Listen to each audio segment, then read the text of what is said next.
George Grigore, de la Poliția Autostrăzi. Bună seara, domnule Grigore. Dumneavoastră înțeleg că ați participat la imobilizarea acelui motociclist care a trecut de 3 baraje ale poliției și la un moment dat rula cu 300 de km la oră. Ce v-a spus în momentul când l-ați imobilizat pe câmp? Bună seara. Vreau să vă spun, deci viteza de 300 de km la oră a fost apreciată de noi polițiști, n-a fost înregistrată de niciuna pararadă. Vreau să vă spun că acea motocicletă de capacitate de aproximativ de 1000 de metri, 1000 de centimetri cubi avea o putere de aproximativ 260 de cai putere.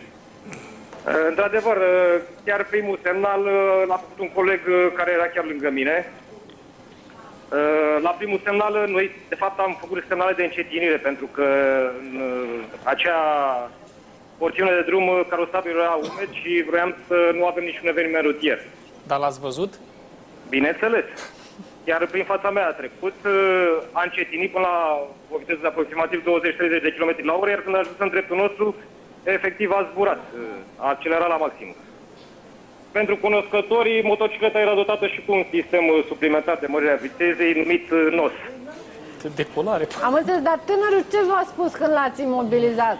Sau ce l-ați întrebat dumneavoastră? Deci, din ce mi-a spus mie, a reieșit faptul că el își făcea un titlu de glorie din a nu opri la semnalele polițiștilor. Nu numai la noi, în general și în București.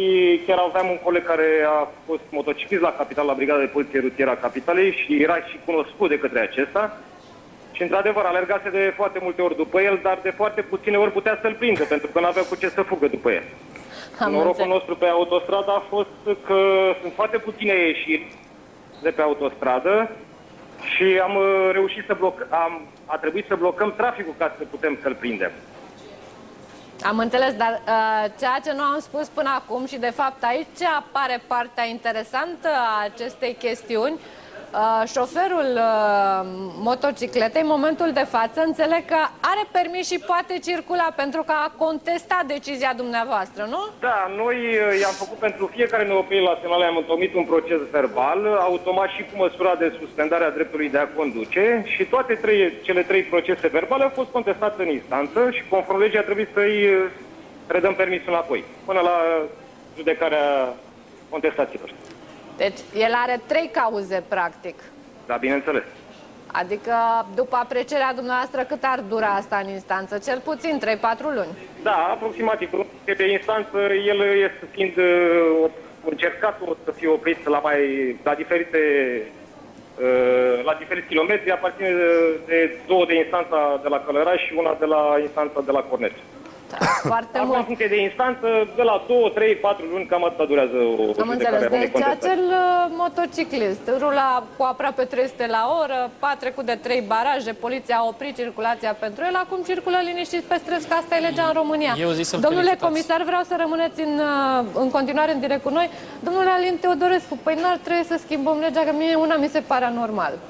Acum mă gândeam că suntem 3 parlamentari și am putea să facem o inițiativă de schimbare a legii.